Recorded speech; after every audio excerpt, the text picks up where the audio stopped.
Hello everyone, कैसे हो आप सब? बढ़िया। तैयारी कर रहे हो या फिर वेट कर रहे हो कि वैकेंसी आएगी और फिर तैयारी स्टार्ट करेंगे? कर रहे हो?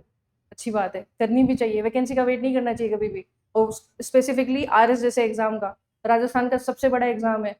जो राजस्थान की टॉप सर्विसेज है वो मिलती है इस एग्जाम के थ्रू। तो इसके लिए तो हमें नोटिफिकेशन का वेट तो नहीं करना चाहिए। और अभी आरपीएससी का अगर हम पैटर्न देखें, जैसे पुराने जो एग्जाम हो रहे हैं 20 साल के, जो अगर हम उठाएं, चाहे वो प्री का हो या मेंस का हो, तो आरपीएससी ने अपने पैटर्न को एकदम से शिफ्ट किया है। चाहे वो प्री का हो या मेंस का हो, बहुत ज़्यादा कॉन्सेप्ट और एनालिसिस वाले पेपर जो है आरपीएससी बना रही है, बजाय कि बहुत ज़्यादा फैक्चुअल पेपर्स के। तो हमें हमारी तैयारी को भी उसी तरीके से शिफ्ट करना पड़ेगा। हम अक्सर सुनते हैं कि आरपीएससी जो है अभी यूपीएससी की तर्ज पर जो है पेपर करवा रही है।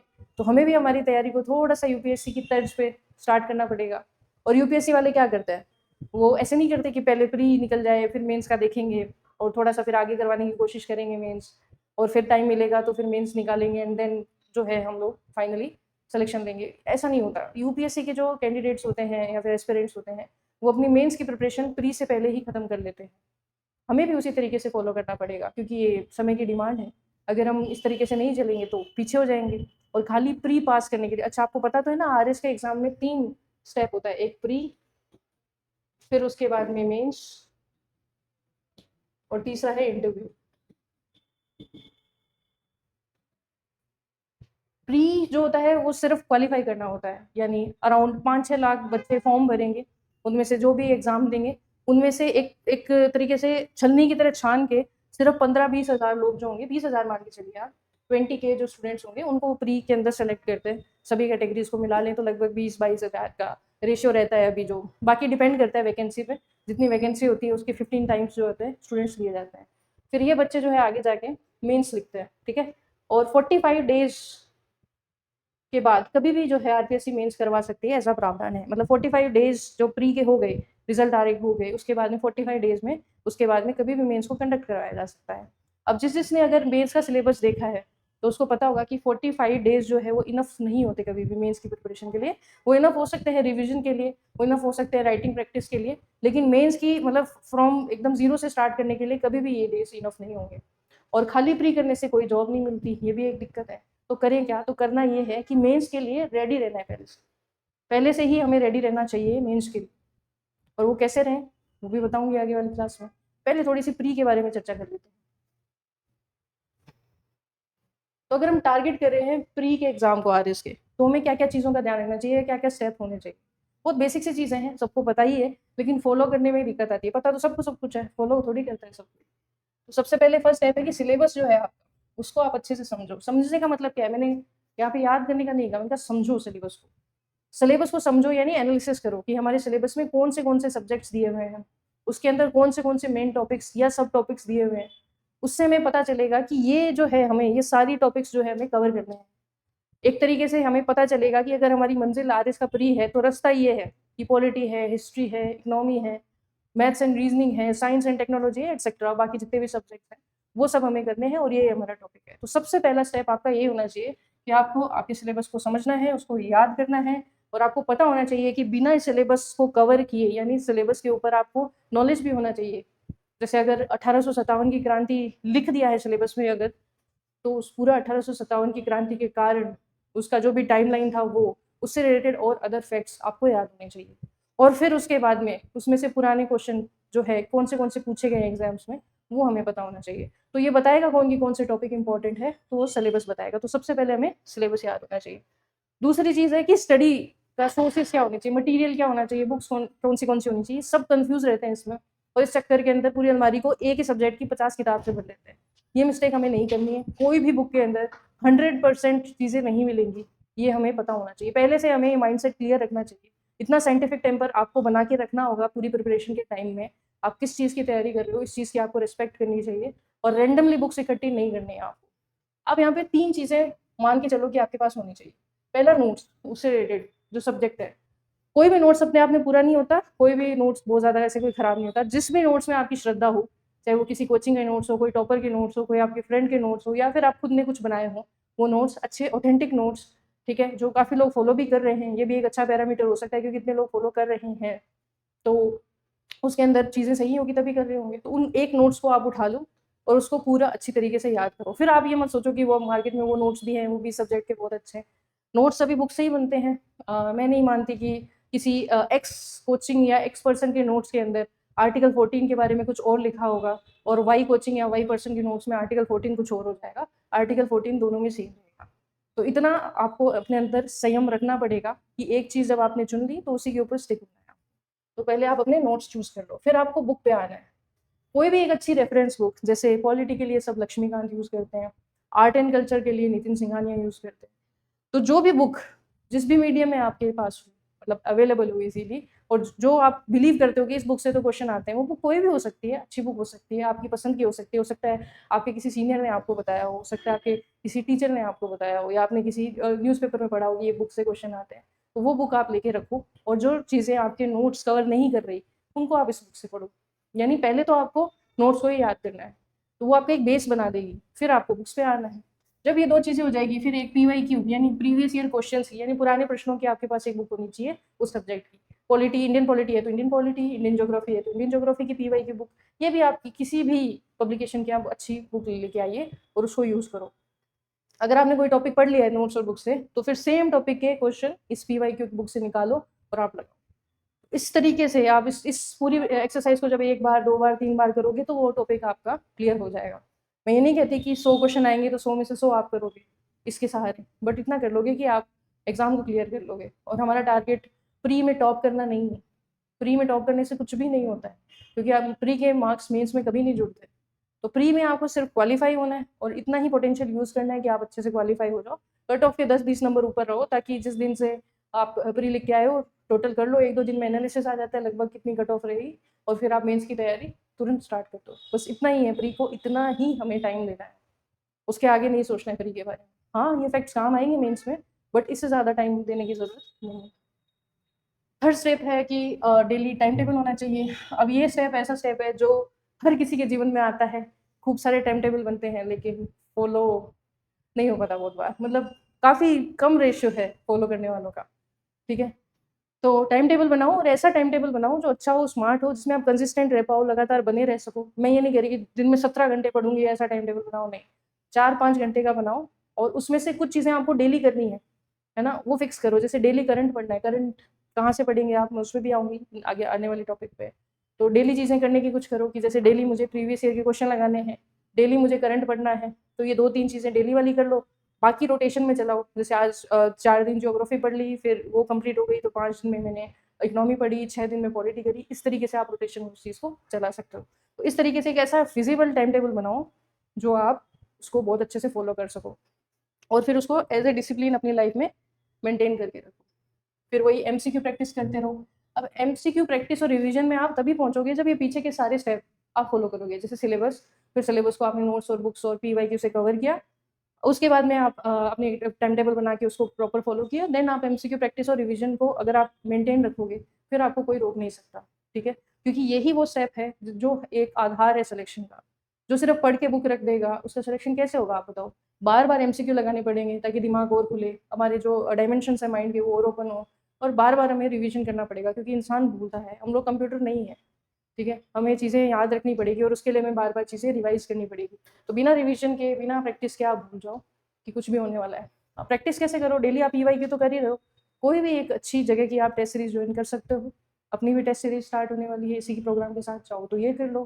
कहीं और श्रद्धा है आपकी, कहीं और मन है, तो आप वहाँ भी कर सकते हो। लेकिन टेस्ट सीरीज़ ज़रूर से आपको जॉइन करनी है। उसी से आपको पता चलेगा कि एग्ज़ाम टाइम में आप टाइम मैनेजमेंट कर पा रहे हो या नहीं कर पा रहे हो। एक साथ इतने सारे क्वेश्चन आते हैं तो आप उसको कैसे हैंडल कर पाओगे, या फिर कोई चीज़ आपने कोई मतलब नोट्स या बुक से कवर की है, हो सकता है वहाँ पे वो चीज़ नहीं हो, तो टेस्ट सीरीज़ में वो आपकी कवर हो जाएगी। तो ये सारी चीज़ों के लिए टेस्ट सीरीज़ इंपॉर्टेंट है, तो ये वाला स्टेप भी आपको फॉलो करना है। अब हम आते हैं नेक्स्ट चीज़ पे, जो बहुत अच्छा डायमेंशन है इस एग्ज़ाम का, लेकिन प्रॉब्लम यहाँ आती है कि सारा पोटेंशियल लोग अपना करंट अफेयर पे लगा देते हैं।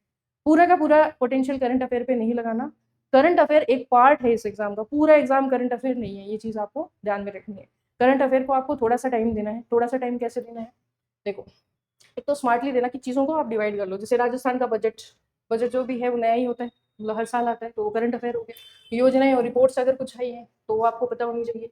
इंडिया और वर्ल्ड का अगर है, तो वहाँ पे कुछ इंपॉर्टेंट इवेंट्स हुए होंगे, और गवर्नमेंट की कुछ स्कीम्स आई होगी। जैसे इवेंट्स में अभी मैं रिसेंटली बात करूँ तो नेपाल के अंदर जो गवर्नमेंट क्रैश हुई है वो आपको पता ही है, और उसके बाद में जो वहाँ पे कार्यवाहक जो सुशीला कार्की जी है जो उनको लगाया गया है, तो ये एक इवेंट हो गया, उसके ऊपर एक क्वेश्चन बन सकता है। तो ये चीज़ अपने को ध्यान में रखनी है। तो इस ऐसी चीज़ों के लिए आप डेली न्यूज़पेपर को 15-20 मिनट टाइम दे दो, ज़्यादा से ज़्यादा आधा घंटा टाइम दे दो, इनफ रहेगा। उसके कोई नोट्स बनाने की अलग से ज़रूरत नहीं है। आधा घंटा दे रहे हो तो एकदम तरीके से दो, सलीके से दो, मतलब इस तरीके से नहीं कि कोई डेथ हो गई या कोई डकैती हो गई उस न्यूज़ में आप डूब गए पढ़ने के लिए। ऐसी न्यूज़ अपने काम की नहीं है। अपने काम की न्यूज़ वो है जो एग्ज़ाम सिलेबस से रिलेटेड है। और हाँ, करंट अफेयर के भी पीवाईक्यू देखो, जो अभी एग्ज़ाम्स में पूछे जा रहे हैं, जैसे स्पोर्ट्स में या व्यक्तित्व से रिलेटेड कौन से क्वेश्चन पूछे जाते हैं, तो आपको आइडिया लग जाएगा। तो इस चीज़ को भी आप फॉलो करो। फिर जब आपका नोटिफिकेशन आ जाएगा तब अपने को 1 साल के लास्ट 1 साल के पूरा करंट अफेयर को कवर करना है, ठीक है। और मंथली मैगजीन तो आपको करनी है, कोई भी एक मंथली मैगजीन जिसमें आपको लगता है कि अच्छे क्वेश्चंस बनते हैं, आते हैं, फेमस है, आप उसको उठा सकते हो और उसको अच्छे से कवर करो। और वो मोर देन सफिशिएंट है, क्वेश्चन आने होंगे वहाँ से आ जाएंगे, उसको भी याद करना एक बहुत बड़ा टास्क है। उसमें भी अलग अलग सेगमेंट्स होते हैं, जैसे कि व्यक्तित्व का अलग होगा, राजस्थान का अलग, इंडिया का अलग, घटनाएं अलग होगी। फिर उसके अलावा स्पोर्ट्स में होगा सेगमेंट एक, पुरस्कार से रिलेटेड होगा, साइंस एंड टेक्नोलॉजी के डेवलपमेंट्स होंगे, तो ऐसे अलग अलग आर्थिक इवेंट्स होंगे। तो ये सबको कवर करना एक बड़ा टास्क है। तो बहुत ज़्यादा चीज़ों में मत पढ़ो। डेली के लिए अगर कोई करना चाहता है तो न्यूज़पेपर को गो थ्रू लो, ताकि आपको चीज़ें पता रहे कि ऐसा कुछ हुआ है। फिर आप मंथली मैगजीन को कवर कर लो। मंथली मैगजीन को शायद बाई मंथली भी आती है बहुत सारी मैगजीन, तो उसको उठाओ और एक साथ जो है बार बार रिविजन करो उसका। एक एक सेगमेंट के थ्रू भी कर सकते हो, जैसे मैंने साइंस का कर लिया पूरा पिछली 3 मैगजीन का, या फिर पूरी मैगजीन बाय मैगजीन भी आप उस चीज़ को कवर कर सकते हो। वो डिपेंड करता है कि आप कैसे कवर करना चाहते हो, लेकिन स्किप नहीं कर सकते करंट अफेयर को, तो बहुत इंपॉर्टेंट सेगमेंट है। फिर एक स्पेशल स्ट्रेटेजी मैंने नोटिस करवाई है आपको कि क्या होता है। देखो, पूरा एग्जाम है, अभी आपको पता है अभी तक नोटिफिकेशन नहीं आया है, तो जब तक नोटिफिकेशन नहीं आया तब हमें कैसे प्रिपरेशन करनी है।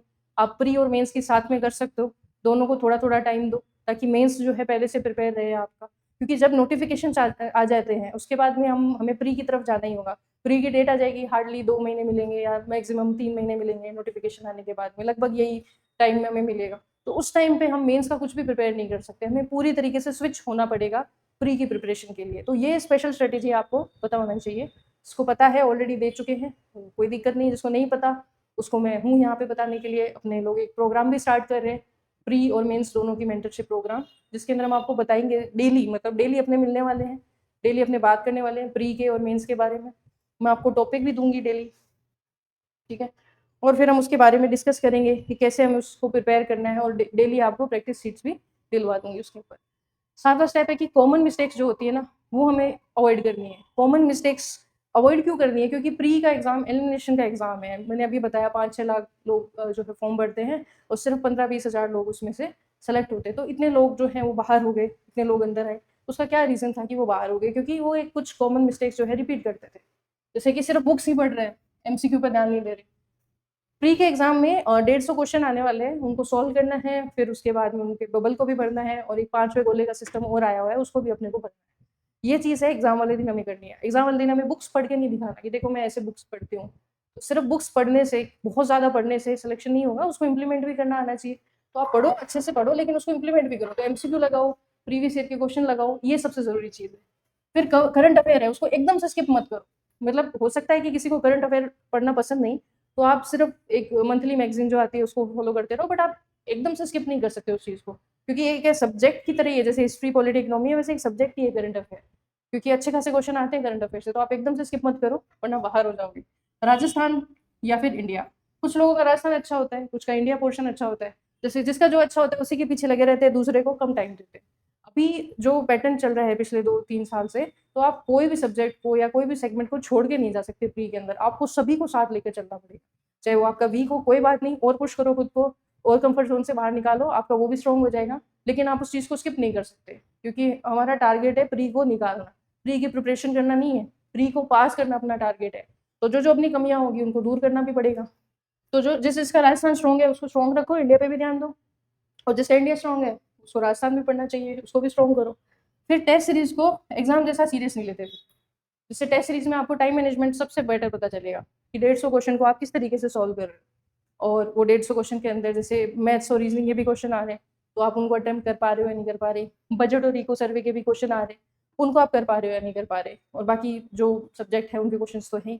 तो टेस्ट सीरीज को आपको बहुत सीरियसली देना चाहिए, ठीक है। वो एक तरीके से आपका एग्जाम ही है प्री का। जितने मार्क्स आपके टेस्ट सीरीज में आ रहे हैं लगभग उसके इर्द गिर्द ही आते हैं फाइनल एग्जाम में, लगभग जो अच्छे से प्रिपरेशन कर रहे हैं उसकी। तो आपको बहुत सीरियसली जो है टेस्ट सीरीज को लेना है।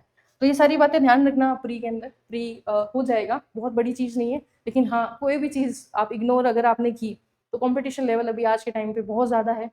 सबके पास सारे मटेरियल है, वीडियो क्लासेस ऑनलाइन सब कुछ अवेलेबल है फ्री में, ठीक है। तो कंपटीशन बहुत ज़्यादा बढ़ा हुआ है। अगर आप अच्छे से ध्यान नहीं देंगे अपनी पढ़ाई पे तो कोई और आपकी सीट ले जाएगा, ठीक है। क्योंकि हम में से कोई भी स्पेशल नहीं है आरपीएससी के लिए, सब इक्वल है। तो आपको अच्छे से पढ़ना ही होगा, इसके अलावा और कोई ऑप्शन नहीं है, ठीक है। तो एक अभ्यास बैच मैं स्टार्ट कर रही हूँ, ठीक है। एक मेंटरशिप प्रोग्राम है प्री और मेंस दोनों का, ठीक है। मेंस का मैं बताऊंगी आगे क्या करेंगे, प्री का बता देती हूँ अपने क्या करेंगे। जैसे आपको मैं एक टॉपिक दे दूंगी एक हफ्ते के लिए कि आज आप ये पढ़ो, कल ये पढ़ो, परसों ये पढ़ो। 7 दिन के आपके पास 7 टॉपिक हैं, ठीक है। वो 7 एक दिन, हर एक दिन आपको एक टॉपिक प्रिपेयर करना है और उससे रिलेटेड 15 से 20 क्वेश्चन या 30 क्वेश्चन हम आपको यहाँ पे देंगे, जिसमें से प्रीवियस ईयर के क्वेश्चन भी रहेंगे और कुछ नए क्वेश्चन भी आपको देखने को मिलेंगे। अच्छे एमसीक्यूज जो है हम आपके लिए छांट के लेके आएंगे, उसमें से डेफिनेटली मतलब एग्जाम में भी आपको दिख जाएंगे वो क्वेश्चन। उसमें आपका फायदा ये होगा कि डेली आप एक टॉपिक प्रिपेयर करोगे ही करोगे एक पर्टिकुलर सब्जेक्ट का, और वो टॉपिक यूं ही रैंडमली नहीं दूंगी मैं आपको। जो अपना सिलेबस है प्री का उसी को छोटे छोटे टुकड़ों में मैंने तोड़ा है और टॉपिक के अंदर डाला है, तो आपका पूरा सिलेबस उसके थ्रू कंप्लीट हो जाएगा, ठीक है। और उसके ऊपर आप डेली जो है एमसीक्यू प्रैक्टिस भी करेंगे। फिर फाइनल जैसे 6 दिन हो जाएंगे, 7वें दिन आपका बड़ा टेस्ट हो जाएगा उसी पे, जैसे टेस्ट सीरीज वाला जो टेस्ट होता है वो। तो एक रिवीजन और हो जाएगा आपका उसी सेम टॉपिक्स के ऊपर। इस तरीके से आपके 2 रिवीजन जो है उसी वीक में हो जाएंगे उस टॉपिक पे। ये चीज़ें चलेगी जब तक नोटिफिकेशन नहीं आएगा तब, मेंस के साथ, ठीक है। मेंस की भी टॉपिक्स दूंगी, उसको कैसे कवर करेंगे नेक्स्ट स्लाइड्स में बताती हूँ। ये चीज़ें चलेगी मेंस के साथ, लेकिन जैसे नोटिफिकेशन आएगा मेंस वाली चीज़ अपने हटा देंगे और पूरा प्री ओरिएंटेड हो जाएगा अपना ये पूरा का पूरा जो प्रोग्राम है। जब तक अपना प्री नहीं होता है तब तक प्री तक वो पूरा प्री ओरिएंटेड हो जाएगा। नंबर ऑफ टॉपिक्स बढ़ जाएंगे प्री के और नंबर ऑफ क्वेश्चन बढ़ जाएंगे, ठीक है। तो आपके नंबर ऑफ रिविजन्स भी उसके अंदर बढ़ जाएंगे, ठीक है। ताकि आप डिसिप्लिन रहो, आपके ऊपर कोई हो डेली आपसे पूछने वाला कि आपने टॉपिक किया या नहीं किया, याद हुआ या नहीं हुआ, कोई प्रॉब्लम आ रही है तो क्या आ रही है, कौन सी बुक आपको फॉलो करनी है। ये सारे डाउट्स आपके यहीं क्लियर हो जाएंगे। ऑनलाइन और ऑफलाइन दोनों रहेगा, तो आप इसको ज्वाइन कर सकते हो। अब मेंस पे आती हूँ, ठीक है, कि मेंस में हम क्या करने वाले हैं। तो मेंस का जो एग्जाम है उसका भी फर्स्ट स्टेप यही है कि आपको पता होना चाहिए कि एग्जाम का सिलेबस क्या है और पैटर्न क्या है, ठीक है। क्योंकि मेंस का ज़्यादा अवेयरनेस इसलिए नहीं रहती बच्चों को क्योंकि हर साल लगभग 15-20 हज़ार लोग ही मेंस लिखते हैं, बाकी लोग नहीं लिख पाते। तो बहुत सारे बच्चों का पहला पहला मेंस होता है, ठीक है। तो उनको बिल्कुल भी आइडिया नहीं होता, तो आप पहले सिलेबस उठाओ फिर आप पैटर्न देखो। मेंस के अंदर 4 पेपर होते हैं, ठीक है। पेपर 1, 2, 3, 4, ठीक है। और 200-200 मार्क्स के होते हैं, टोटल 800 मार्क्स का होता है मेंस। और इंटरव्यू होता है 100 मार्क्स का। तो आप खुद देखिए सिलेक्शन रैंक सब आपकी ये काफ़ी हद तक डिसाइड कर देगा। अगर जान लगानी है प्रिपरेशन के अंदर तो मेंस में लगाओ आप हर तरीके से, सब चीज़ें यूज़ करो आप मेंस के अंदर, हर तरीके से पढ़ो। टेक्नोलॉजिकल सपोर्ट भी चाहिए, इनोवेटिव सपोर्ट भी चाहिए तो चैट जीपीटी भी यूज़ करो, एआई का भी यूज़ करो, सब कुछ करो आप। इसके अंदर इनोवेशन दिखाओ, अपना क्रिएटिविटी दिखाओ आप, ठीक है। तो मेंस जो है उसके अंदर 4 पेपर होते हैं, जीएस 1, 2, 3 और चौथा पेपर होता है जनरल हिंदी और जनरल इंग्लिश का, जिसके अंदर ग्रामर आती है और रिटन पार्ट आता है, ऐसे लेटर्स वगैरह ये आपको लिखने होते हैं। अब मेंस के अंदर क्या होता है, अपने को आंसर राइटिंग स्किल्स आना चाहिए। किसी भी चीज़ का नॉलेज होना है, ज़रूरी नहीं कि आप उस चीज़ को एक पन्ने पे भी लिख पाओ, ये ज़रूरी नहीं। आंसर राइटिंग स्किल होता है, स्किल्स जो होता है वो टाइम लगता है डेवलप होने में, एक दिन में डेवलप नहीं होगा वो। कि आपने बहुत सारा अच्छा पढ़ा और कल जाके लिखोगे तो वो आप अच्छा लिख दोगे, ये कोई ज़रूरी नहीं, ठीक है। तो इस चीज़ को डेवलप करने के लिए हमें क्या करना होगा, हमें डेली प्रैक्टिस करनी पड़ेगी। डेली अगर हम प्रैक्टिस करेंगे चीज़ों को मेंस में जैसे क्वेश्चन आते हैं वैसे लिखने की, तो ये स्किल्स डेवलप हो जाएंगे। हो सकता है 60 दिन में हो जाए, किसी के 90 दिन में हो जाए, किसी के हो सकता है 10-15 दिन और ऊपर नीचे हो जाए, बट हो जाएंगे। अगर आप लगातार लिखोगे, बने रहोगे इस चीज़ में, तो वो स्किल्स डेवलप हो जाएंगे। तो इसमें क्या करना है, आपको सोचना है, थिंक करना है, देन राइट करना है, और तीसरी चीज़ है प्रेजेंटेशन पे ध्यान रखना है। इस पे बहुत इंपॉर्टेंट चीज़ है ये। हालांकि मैं ये नहीं बोलूंगी कि ये फाउंडेशन है आपके आंसर राइटिंग स्किल का, नहीं, फाउंडेशन तो आपको पहले याद होनी चाहिए चीज़ें, फिर आपको थिंक मतलब सोचना है कि क्या लिखूँ इसमें, क्या पूछ रहा है क्वेश्चन में, फिर आपको चीज़ें लिखनी है, मतलब किस तरह ये चीज़ें लिखूंगी, और फिर प्रेजेंटेशन पे आपको लास्ट में आना है। लेकिन प्रेजेंटेशन आपके लगभग हर क्वेश्चन के अंदर 1 से 1.5 नंबर बढ़ाने का काम करेगी और प्लस टाइम भी बचाएगी। कैसे बचाएगी, वो जैसे नेक्स्ट क्लासेस होंगी तो उसके अंदर मैं आपको कुछ टॉपर की कॉपीज दिखाऊंगी, तो उसमें आपको पता चलेगा कि कम टाइम था फिर भी मतलब एक स्टॉपर ने इस क्वेश्चन का ऐसे आंसर किया कि उसको मैक्सिमम मार्क्स मिल गए, और शायद 1 मिनट भी नहीं लगा होगा उस 5 नंबर के क्वेश्चन को लिखने के लिए। इस तरीके की चीज़ें जो है वो आपका प्रेजेंटेशन जो है हेल्प करेगी, ठीक है। और 5 से 7 मिनट ही मिलेंगे अपने को एक 10 नंबर का क्वेश्चन लिखने के लिए, ठीक है। जो जो अभी तक नहीं लिखे हैं कभी भी मेंस, या जिसको नहीं पता उनको बता दूं, 3 टाइप के क्वेश्चन आते हैं, 2 मार्क के क्वेश्चन, 5 मार्क के क्वेश्चन और 10 मार्क के क्वेश्चन, जो GS 1, 2 और 3 है उसके अंदर किस तरीके से रहते हैं वो भी बता देती हूँ, ठीक है। उससे पहले थोड़ा सोर्सेज के बारे में बात कर लेते हैं। लिमिटेड सोर्सेज रखने हैं, टारगेटेड सोर्सेज रखने हैं। टारगेटेड का मतलब क्या है, जो सिलेबस में टॉपिक दिया है उसी के इर्द गिर्द हमें जाना है, बहुत ज़्यादा इधर उधर नहीं होना है। अगर सिलेबस में प्रेसिडेंट दिया है तो प्रेसिडेंट के ही नोट्स अपने को ढूंढने हैं, या बुक में हमें ढूंढना है, या फिर प्रीवियस ईयर के क्वेश्चन देखने हैं, बहुत ज़्यादा इधर उधर नहीं होना है। तो सिलेबस पे पूरा ध्यान रखना, और लिमिटेड सोर्सेज रखो, टारगेटेड सोर्सेज रखो, ठीक है। और जैसे क्वेश्चन आंसर फॉर्मेट में बहुत सारे बच्चे अपने नोट्स बनाते हैं, तो आप बिल्कुल वैसे बना सकते हो, क्योंकि मेंस में भी हमें वैसे ही अप्लाई करनी होगी चीज़, ठीक है। तो ये चीज़ आप ध्यान रखना। और एक हाँ, प्रेजेंटेशन की मैंने बात करी थी, प्रेजेंटेशन का मैं आपको बता देती हूँ कि इन जनरल जो होता है, एक पेज अपने को मिलेगा 10 मार्क्स के लिए, तो उसमें हमें इंट्रो, बॉडी और कंक्लूजन इस तरीके से प्रेजेंट करना होगा हर आंसर को। तो एक सेट फॉर्मेट है, ये बेस्ट फॉर्मेट है, हर जगह एप्लीकेबल है, और ये मोनोटोनस भी नहीं लगता कि सबने ऐसे लिखा है। ये सही लगता है कि कोई भी चीज़ पूछी गई, उसका आपने हल्का सा इंट्रो दे दिया, फिर एक बॉडी बनाई, उसके अंदर वो चीज़ें लिखी जिसमें मेन चीज़ें जो आपको लिखनी थी, जो पूछी गई थी, और फिर उसको आपने कंक्लूजन यानी एक निष्कर्ष बना के आपने लिख दिया। तो इससे इस तरीके से एक शुरुआत होकर एक खत्म होगा आपका आंसर। तो ये बहुत अच्छा फॉर्मेट है, आप इसको यूज़ करना प्रेजेंटेशन के अंदर, ठीक है। फिर हम पेपर 4 की बात करते हैं। पेपर 4 बहुत ज़रूरी है मार्क्स के लिए मेंस के अंदर। आपकी रैंक डिसाइड करेगा, आपकी जो सिलेक्शन है उसको डिसाइड करता है पेपर 4। और सबसे इम्पोर्टेंट चीज़ ये भी है कि पेपर 4 में ज़्यादा वेरिएशंस नहीं हो सकते। जैसे उन्होंने ग्रामर के अंदर फिक्स कर रखा है कि संधियाँ पूछेंगे, तो एक सर्टेन संधियाँ हैं अपनी बुक्स के अंदर, उसी में से क्वेश्चन आएगा। लेटर राइटिंग है तो उसके अंदर भी ज़्यादा वेरिएशन नहीं दे सकते वो क्वेश्चन के अंदर। अगर हमने अच्छी खासी प्रैक्टिस करी है तो हम लिख सकते हैं। सिमिलरली ऐसे अगर दिया है तो ऐसे के अंदर अगर हमने 15-20 ऐसे भी लिख रखे हैं अपनी प्रिपरेशन से, जो एग्जाम है उससे पहले, तो भी हम उस ऐसे को वहाँ पे हैंडल कर लेंगे। तो इसलिए पेपर 4 बहुत ज़रूरी है। और अलग से अपनी टेस्ट सीरीज भी स्टार्ट हो रही है पेपर 4 की, आप पूछ लेना यहाँ पे कॉल करके। तो पेपर 4 पे आपको बहुत अच्छे से फोकस करना है, मतलब जितना अपने GS 1, 2, 3 को दे रहे हैं टाइम, उसका मतलब उन तीनों पेपर का टाइम, और 75% हो उसका टाइम जो है हमें GS 4 को देना चाहिए, क्योंकि काफ़ी अच्छा स्कोरिंग है। और हाँ, जो हिंदी मीडियम वाले बच्चे हैं उनको यहाँ पे बहुत बड़ी दिक्कत आती है इंग्लिश में, क्या करें कैसे करें, है ना। तो यहाँ पे आप एज ले सकते हो। अगर आप हिंदी मीडियम के हो तो इस चीज़ पे काम करो, ठीक है। अगर आप इंग्लिश मीडियम के हो तो आप हिंदी पे काम करो, आपको एज मिल जाएगी अपने आप 10-20 नंबर का आप गैप बना सकते हो बाकी बच्चों से, अगर आपने पेपर 4 को बहुत अच्छे से हैंडल कर लिया तो, ठीक है। तो देखना प्रीवियस ईयर के पेपर 4 के जो इंग्लिश वाला है, आपको आइडिया लगेगा कि किस तरीके के क्वेश्चन आते हैं। फिर यहाँ पे भी मेंस में भी बहुत सारी कॉमन मिस्टेक होती है कि आप पढ़े पढ़े जा रहे हो, नोट्स बना रहे हो, बस राइटिंग प्रैक्टिस जीरो है आपकी, कोई काम नहीं आएगा। अगर आपने कितना ही अच्छा पढ़ा है उसको, वहाँ पे आप कैसे इंप्लीमेंट करोगे इस चीज़ को, वहाँ पे आप कैसे समझोगे कि क्वेश्चन की डिमांड क्या है। आंसर राइटिंग प्रैक्टिस बहुत ज़्यादा ज़रूरी है मेंस के लिए, ठीक है। दूसरी चीज़, सिर्फ कोचिंग मटेरियल पे आप डिपेंड रह रहे हो, मतलब कोई भी एक चीज़ आपको मेंस में मिल रही है, सिर्फ उस पर डिपेंड नहीं रहना आपको, आप उसको फॉलो करो, आप उसको बेस बनाओ, कोई दिक्कत नहीं है। फिर उसमें वैल्यू एडिशन करो। वैल्यू एडिशन कैसे कर सकते हो, आप उसके अंदर करंट अफेयर जोड़ सकते हो। करंट अफेयर जोड़ो आप उसके अंदर, कोई करंट उससे रिलेटेड कोई करंट में अच्छी न्यूज़ रही है या अपडेट हुआ है तो आप वो जोड़ो। फिर आप एनसीईआरटी की कोई चीज़ देखो, जैसे कि अगर आपने वो टॉपिक पे नोट्स पढ़ लिए हैं तो आप एनसीईआरटी को देखो कि एनसीईआरटी में क्या क्या चीज़ें दे रखी है, क्वेश्चंस कैसे पूछे गए हैं एनसीईआरटी में। आरबीएससी की बुक आप फॉलो कर सकते हो। ये भी चीज़ कर ली, फिर आप यूपीएससी के, यूपीपीसीएस के, ठीक है, और उसके अलावा एमपीपीसीएस हो गया, और अलग पीसीएस जो होते हैं उनके पेपर्स देखो कि उन्होंने क्या क्वेश्चंस पूछे इन सेम टॉपिक्स पे। इस तरीके से आप गैप फिल करते रहो, वैल्यू एडिशन करते रहो, खाली कोचिंग मटेरियल पे आपको डिपेंडेंट नहीं होना। फिर आप एआई का यूज़ कर सकते हो, एआई पे भी आपको डिपेंडेंट नहीं रहना, क्योंकि एआई जो है वो गलत इन्फॉर्मेशन भी दे देता है बहुत। तो आप उसको सोर्स भी बताओ कि इस सोर्स से, इस बुक से आप मुझे देख के बता दो, ठीक है। तो पूरा आंख बंद करके भरोसा नहीं करना है एआई पे, बुक से ज़्यादा रिलेवेंट कुछ नहीं है आज के टाइम पे भी, ठीक है। एआई को थोड़ा बहुत हेल्प ले सकते हो, प्रेजेंटेशन वगैरह में ले सकते हो, बाकी बहुत ज़्यादा डिपेंडेंट नहीं होना है एआई पे, ठीक है। फिर टाइम मैनेजमेंट पर ध्यान नहीं देते हो, जैसे कि पूरा पेपर है, मेंस में पेपर खत्म होना ही बहुत बड़ी बात होती है।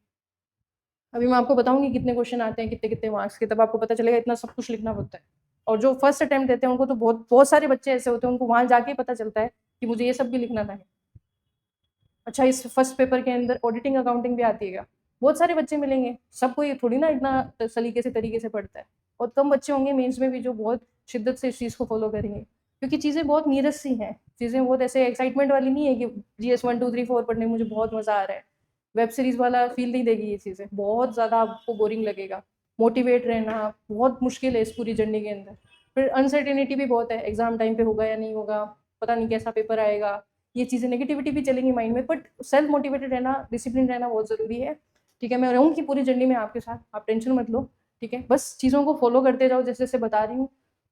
श्योर शॉर्ट सिलेक्शन होगा आपका, क्योंकि चीज़ें इतनी सब कोई नहीं करते हैं लोग। ठीक है, तो आप करो फॉलो, होगा सिलेक्शन। ठीक है, फिर मेंटरशिप प्रोग्राम के बारे में मैं डिस्कस करती हूँ कि हम करने क्या वाले हैं। बेसिकली एक शेड्यूल बनाएंगे हम आपके लिए। ठीक है, तो शेड्यूल के अंदर क्या रहेगा कि वही 1 वीक के हम आपको टॉपिक दे देंगे। जैसे मैं एग्जाम्पल के लिए बताती हूँ आपको, जैसे ये टॉपिक्स दे दिए मैंने आपको। ठीक है, 15 सितंबर का ये टॉपिक है, 16 का ये है, 17 का ये है, ऐसे आपको टॉपिक्स पहले ही मिल जाएंगे एक हफ्ते के एक साथ। ठीक है, फिर उस शेड्यूल के हिसाब से आपको आज पता चल गया कि कल क्या अपने डिस्कस करने वाले हैं, तो आप वो टॉपिक प्रिपेयर करके आओ मेंस के अकॉर्डिंग। ठीक है, अपने हिसाब से अपने नोट्स, अपनी बुक्स, कहीं से भी आपने पढ़ा हो, कोई दिक्कत नहीं है। फर्स्ट टाइम मेंस दे रहे हो या फिर फर्स्ट टाइम आप प्रिपरेशन कर रहे हो या 3-4 बार दे चुके हो, कोई फर्क नहीं पड़ता, सब सेम है। उसको आपने प्रिपेयर कर लिया, फिर आपका यहाँ पे डेली टेस्ट होगा। उस टेस्ट में अभी स्टार्टिंग के अंदर 6 से 7 क्वेश्चन हम रख रहे हैं 10 मार्क्स वाले। ठीक है, क्योंकि 10 मार्कर को हैंडल करना सबसे इंपॉर्टेंट होता है एग्जाम के अंदर। ठीक है, तो 10 मार्क्स वाले क्वेश्चन अपने रख रहे हैं स्टार्टिंग के अंदर, उन सब पे डिस्कशन होगा। वो 6 से 7 क्वेश्चन जो है मैं खुद आपको यहाँ पे डिस्कस करवाऊंगी, और इनकी भी ऐसे रैंडमली 6 से 7 क्वेश्चन नहीं होंगे, उसमें से कुछ 1-2 PYQ होंगे। ठीक है, हो सकता है यूपीएससी के हों, RS के हो या कोई और PCS के हों। ठीक है, 2 से 3 क्वेश्चन जो होंगे वो न्यू होंगे, और उनमें से हमेशा एक क्वेश्चन जो होगा वो करंट से। करंट से कैसे? जैसे अभी आया है जो लास्ट एग्जाम जो हुआ था अभी मेंस का, उसके अंदर गवर्नर से रिलेटेड एग्जाम एक क्वेश्चन आया था एग्जाम में, तो वो करंट से रिलेटेड था। जैसे गवर्नर की जो पावर्स हैं, जो डिस्क्रिशनरी पावर होती है, स्वयं की शक्तियाँ, उसके ऊपर तमिलनाडु गवर्नमेंट ने जो, तमिलनाडु हाई कोर्ट ने जो वर्डिक्ट दिया था, उस पर एक क्वेश्चन आया था, तो वो करंट का क्वेश्चन था। तो ऐसे कोई मुद्दे होंगे जो करंट के अंदर रिलेवेंट है, जो एग्जाम में पूछे जा सकते हैं, उन एक क्वेश्चन हम वहाँ से उठाएंगे। ठीक है, तो इस तरीके से अपने कोशिश करेंगे कि सारी चीज़ें कवर हो। फिर अगर हम इकोनॉमी पढ़ रहे हैं, तो इकोनॉमी के अंदर PYQ या फिर जो भी आपका टॉपिक है उससे रिलेटेड क्वेश्चन तो रहेंगे ही। उसके अलावा हम बजट, राजस्थान और इंडिया दोनों का, और इको सर्वे, राजस्थान और इंडिया जहाँ से सबसे ज़्यादा क्वेश्चन फ्रेम होते हैं, उनको कवर करेंगे। ये बहुत इंपॉर्टेंट चीज़ है। इसकी आंसर राइटिंग प्रैक्टिस होगी आपकी डेली क्लास के अंदर, आप खुद लिखोगे, मैं यहाँ डिस्कस करवाऊंगी, आपको मॉडल आंसर मिलेगा, आप उसको घर ले जाके पढ़ोगे। ठीक है, उसका रिवीजन होगा, फिर एक हफ्ते में फिर से टेस्ट होगा, ये सारी चीज़ें आप करोगे मेंस की, तो चीज़ें जो है आपकी मजबूती से तैयार होंगी, क्योंकि 2 से 3 बार हम चीज़ों को रिवाइज कर रहे हैं इसलिए। ठीक है, तो ये सारी चीज़ें हैं। फिर एग्जाम्पल के लिए मैं आपको पेपर 3 के बारे में बताती हूँ कि इसके अंदर पॉलिटी, पॉपेट, law, behaviour, sports and yoga, ये सब्जेक्ट रहते हैं। पॉलिटी 70 मार्क्स की, पॉपेट भी ऑलमोस्ट 70 मार्क्स का, ये 20 और ये 20 मार्क्स, यानी ये टोटल 60 मार्क्स के। ठीक है, इस तरीके से 200 नंबर का पेपर रहता है। ठीक है, और पॉलिटी और पॉपेट जो है उसका कॉस्ट और बेनिफिट बहुत अच्छा है। जो टॉपिक्स दिए हैं उस पर आपने अच्छे से प्रिपरेशन की है, जितना कॉस्ट आप टाइमिंग लगा रहे हो, जितनी आंसर राइटिंग कर रहे हो, उसका बेनिफिट आपको बहुत अच्छा मिलता है। ठीक है, लो, बिहेवियर और स्पोर्ट्स और योगा, इनका कॉस्ट बेनिफिट उतना अच्छा नहीं है कंपेरेटिव टू पॉलिटी और पॉपेट का, लेकिन अगर आपने ये वाले सब्जेक्ट छोड़ दिए तो आप भूल जाओ, आपका सिलेक्शन होगा। और यहाँ इस पेपर में ये छोटे वाले सब्जेक्ट गेम चेंजर होते हैं, क्योंकि बहुत सारे बच्चे इसको कवर नहीं कर पाते, इससे डरते हैं, दूर भागते हैं, इस पे क्वेश्चन कैसे बनते हैं वो वेरिएशंस को एनालिसिस नहीं कर पाते। बट अपने यहाँ पे टॉपिक बाय टॉपिक इस चीज़ को कवर करने वाले हैं, और वेरिएशंस भी देखेंगे, अलग अलग क्वेश्चंस किस तरीके के बनते हैं अलग अलग टॉपिक पे। ठीक है, और वो भी डेली छोटे छोटे टुकड़ों में हम बांटेंगे इनको, उस तरीके से करेंगे तो चीज़ें बहुत आसान हो जाएगी। ठीक है, तो अब नेक्स्ट एक, हाँ ये चीज़ मैं बताती हूँ कि पेपर 3 के अंदर कितने क्वेश्चन आते हैं, कितने मार्क्स के। मैंने आपको बताया था 2 मार्क, 5 मार्क और 10 मार्क के क्वेश्चन जो है पूछे जाते हैं। ठीक है, वर्ड लिमिट होती है 2 मार्क्स के होते हैं, 15 शब्दों में लिखने होते हैं, 5 मार्क्स के 50 शब्दों में लिखने होते हैं, और 10 नंबर के जो होते हैं उस 2 शब्द के अंदर पूरा करना होता है, यानी लगभग एक पेज से ज़्यादा आपको कहीं नहीं लिखना, ऐसा अकॉर्डिंग टू दिस। लेकिन अगर आप पुराने पेपर देखोगे तो आपको 1 से 1.5 पेज भी कई बार दिया होता है, स्पेस दिया हुआ होता है उसमें हर क्वेश्चन के बाद में। तो आप आदत डालना कि 1 से 1.5 पेज का कंटेंट तो हमेशा रेडी रहना है एक टॉपिक के ऊपर, हर वक्त याद रहना है आपको, और वो भी बहुत अच्छा कंटेंट। ठीक है, तथ्य वाला। 25 क्वेश्चन आएंगे आपके 2 मार्क्स के, 16 क्वेश्चन आएंगे आपके 5 मार्क्स के, और 7 क्वेश्चन आपको लिखने हैं 10 नंबर के। इस तरीके से खुद को मेंटली प्रिपेयर करके जाना है आपको पेपर 3 के लिए, ठीक है। और टॉपिक्स जैसे मैंने बताया आपका सिलेबस है, तो अपने टुकड़ों में तोड़ेंगे टॉपिक्स को और फिर कवर करेंगे ताकि पूरा का पूरा सिलेबस कवर हो। जैसे मैंने फ्रेमिंग और फीचर्स उठाया है और यहाँ पे डाला है संविधान का निर्माण और विशेषताएं, ठीक है। तो आज मैं एग्जाम्पल के लिए आपको एक क्वेश्चन बताती हूँ कि किस तरीके से हम क्वेश्चन जो है मैंने उठाया है प्रीवियस ईयर का, और उसको हम कैसे यहाँ पे प्रिपेयर करेंगे, कैसे हम डिस्कस करेंगे इस चीज़ को। आप तो लिखने ही वाले हो यहाँ पे 6 क्वेश्चन, ठीक है। एक क्वेश्चन मैं आपको एज ए सैंपल दिखाती हूँ। क्वेश्चन ये है, भारत के संविधान को बोरोड बैग ऑफ प्रोविजंस यानी उधार की थैली, भारत का जो संविधान है उसको उधार की थैली कहा गया है। आलोचनात्मक विवेचन कीजिए यानी क्रिटिकली एनालाइज करो कि इंडियन कॉन्स्टिट्यूशन को है बोरोड बैग ऑफ प्रोविजंस कहा जाता है। इस क्वेश्चन को आपको हैंडल करना है, इस क्वेश्चन को आपको समझना है। टॉपिक अपना क्या है, संविधान का निर्माण और विशेषताएं, ठीक है। सोचो आप इसके बारे में 5 सेकंड 10 सेकंड सोचो आप इसमें क्या लिखोगे, ठीक है। सोच लिया, अब हम इसको समझने की कोशिश करते हैं। पहले तो हर क्वेश्चन को आप तोड़ो। भारत के संविधान के बारे में पूछा गया है, बोरोड बैग ऑफ प्रोविजंस यानी उधार की थैली। उधार की थैली यानी कहीं ना कहीं से लिया गया है, चीजें हमने अडॉप्ट की होगी तब बोला है इसने, ठीक है। आलोचनात्मक विवेचन करो, जब भी क्रिटिकली एनालिसिस आता है तो आपको पॉजिटिव और नेगेटिव दोनों चीजों को कवर करता है, ये चीज आप ध्यान रखना। जब भी क्वेश्चन आ गया आलोचनात्मक टिप्पणी करो या विवेचन करो या एनालिसिस करो क्रिटिकली, तो आपको पॉजिटिव और नेगेटिव दोनों डायमेंशन को कवर करना है। तो क्वेश्चन को आपने समझ लिया कि इंडियन कॉन्स्टिट्यूशन के बारे में है, उधार की थैली यानी एडॉप्ट कौन सी चीज कहाँ से की गई है उसके बारे में क्रिटिसिज्म भी करना है हमें चीजों का, ठीक है, और पॉजिटिव एस्पेक्ट भी बताना है। अब हम इसको शुरू करते हैं, ये हमारे इंट्रो, ठीक है। इंट्रो में हम क्या क्या लिख सकते हैं, ठीक है। तो इंट्रो रिलेवेंट होना चाहिए क्वेश्चन के। अगर क्वेश्चन के अंदर पूछा गया उधार की थैली यानी बोरोड बैग ऑफ प्रोविजंस, तो हमें चीजें वही उसी के इर्द गिर्द लिखनी है। जैसे मैंने यहाँ पे नोट किया है, भारतीय संविधान विश्व का सबसे बड़ा लिखित यानी रिटन कॉन्स्टिट्यूशन है, सबसे बड़ा है, जिसमें 448 आर्टिकल्स हैं, 12 अनुसूचियां हैं। संविधान सभा यानी कॉन्स्टिट्यूएंट असेंबली ने जब इसे तैयार किया तो वेरियस जो कंट्रीज थी, अलग अलग देश, उनके संविधानों से कुछ इंपॉर्टेंट प्रोविजंस यानी उपयोगी प्रावधान अपनाए, इसलिए इसे कभी कभी बोरोड बैग ऑफ प्रोविजंस या उधार की थैली कहा जाता है। एक अच्छा इंट्रो है, आपने फैक्ट भी डाल दिया। एक चीज ध्यान रखना, अपने को फैक्चुअल इंफॉर्मेशन जो है, ठीक है, फैक्चुअल इन्फो या तथ्य जो है वो बहुत सारे लिखने होंगे। बिना तथ्यों के अपना जो आंसर है वो रैंडम लगेगा, उसका कोई आधार नहीं मिलेगा हमें। जैसे यहाँ पे मैंने एक फैक्ट डाला कि इतने अनुच्छेद और इतनी अनुसूचियां हैं, ठीक है, और हमने विभिन्न देशों से संविधान की चीजों को अडॉप्ट किया है। अब मैं बताऊंगी भी कि कौन सी चीजों को अडॉप्ट किया है हम लोगों ने, ठीक है। सभी तो नहीं लिख सकते, लेकिन मुख्य मुख्य चीजें हम लिखेंगे। जैसे ब्रिटेन से हमने लिया है संसदीय शासन प्रणाली, कानून का शासन यानी rule of law, parliamentary system of the government, ठीक है। अमेरिका से हमने लिया है जो जुडिशियल सिस्टम है हमारा वो, उसके अलावा फंडामेंटल राइट्स जो होते हैं वो हमने लिए हैं। न्यायिक पुनरावलोकन यानी जुडिशियल रिव्यू जो है वो हमने अमेरिका से लिया है। आयरलैंड से हमने लिया है डीपीएसपी यानी राज्य की नीति निर्देशक तत्व। तो ये सारी चीजें हमने एग्जाम्पल में डाल दी है, ठीक है। आप लिख भी देना इसे एग्जाम्पल या उदाहरण, और उस एग्जाम्पल को ऐसे बॉक्स में लिख देना ताकि आपके प्रेजेंटेशन से दिख जाए कि यहाँ कुछ लिखा है आपने अलग से। ये हो गई पूरी आपकी इंट्रो, थोड़ी सी आगे की बात। अब हम मेन बॉडी पे आते हैं, इसको आप बॉडी भी मान सकते हैं, ठीक है। मेन बॉडी पे आते हैं, इसमें हम थोड़ी सी आलोचना, क्योंकि आलोचनात्मक हमें विवेचना करनी थी, क्रिटिकली एनालाइज करना था चीजों। अब हम थोड़ी सी इसकी क्रिटिसिज्म करते हैं कि मौलिकता खो दी इसने, है ना, मतलब ओरिजिनल नहीं है, हम एक चीज बोल सकते हैं कि हमने इधर उधर से चीजों को उठाया है, कट किया और पेस्ट किया है, ये एक आलोचना इसकी हो सकती है, ठीक है। ओरिजिनलिटी पे क्वेश्चन मार्क लगता है अगर हमने चीजें ऐसे अडेप्ट किए।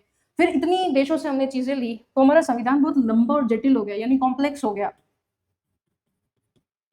बहुत ज्यादा लेंदी हो गया, बहुत ज्यादा जटिल हो गया, ये एक पॉइंट है, ठीक है। बहुत ज्यादा क्रिटिसिज्म नहीं करना है हमें, ठीक है, क्योंकि भारत का संविधान है, उसके खिलाफ हम नकारात्मक बातें नहीं बोल सकते बहुत ज्यादा। तो 2 क्रिटिसिज्म हमने किए। अब हम पॉजिटिव एस्पेक्ट पे भी आ जाते हैं। पॉजिटिव एस्पेक्ट ये होगा कि जो अलग अलग देशों की अच्छी चीजें थी यानी बेस्ट प्रोविजंस थे, श्रेष्ठ प्रावधान थे, उन सबको हमने यहाँ पे ले आए, हम उन सबका हमने समन्वय देखने को मिला। दूसरी चीज है कि भारतीय जो परिस्थितियां हैं उसके अकॉर्डिंग हमने डाला भी है प्रोविजंस को, ठीक है। जैसे हम धर्मनिरपेक्षता लेके आए, अपना इंडिया जो है पॉजिटिव सेक्युलरिज्म को फॉलो करता है। फिर सामाजिक न्याय पे हमने, क्योंकि इंडिया की जो उस टाइम की जो इकोनॉमिक और सोशल कंडीशन थी, इवन आज भी है, उसके अकॉर्डिंग हमने सोशल वेलफेयर पे बहुत ज्यादा फोकस किया है। फिर उसके बाद में जैसे हमारे फंडामेंटल राइट्स है ना, हमारा जो मूल अधिकार है वो हमने यूएसए से लिया है, अमेरिका से लिए, लेकिन यूएसए के फंडामेंटल राइट्स एब्सोल्यूट है, लेकिन इंडिया के एब्सोल्यूट नहीं है, क्वालिफाइड है।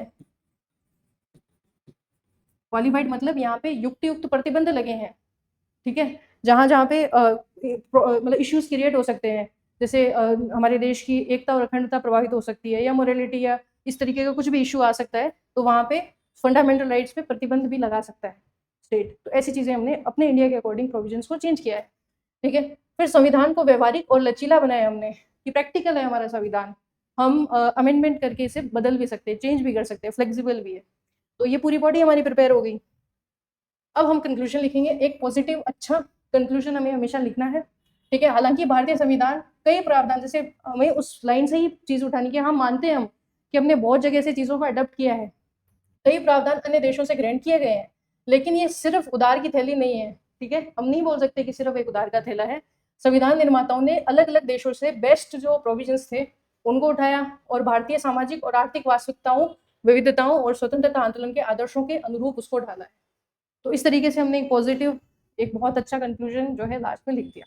इस तरीके से हमको क्वेश्चंस को हैंडल करना है।